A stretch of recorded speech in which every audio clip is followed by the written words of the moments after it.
কি রে, আজকে আমার বার্থডে গেল, তোরা দুজনের মধ্যে কেউ আমাকে একবার উইশ করলে না? এই যে তোর মায়ের আজকের জন্মদিন ছিল, মনে করতে পারলি না? আজকে মনে হয় রাস্তা থাকবো না। আরে বাবা, আমি আমার পড়াশোনার চাপে তো মার জন্মদিনটাই ভুলে গেছিলাম।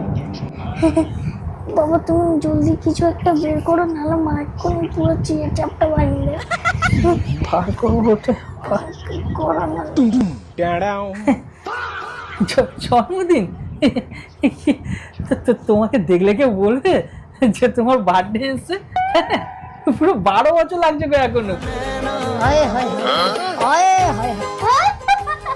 আরে মাকে দেখলে তো 10 বছরের মনে হয়। আরে তুমি অনেক মিথ্যা কথা বলো, আবার 2 বছর বাড়িয়ে দিচ্ছ। इतना सुकून। তোমরা না সত্যি বলে না, এই না হলো বাপের বেটা।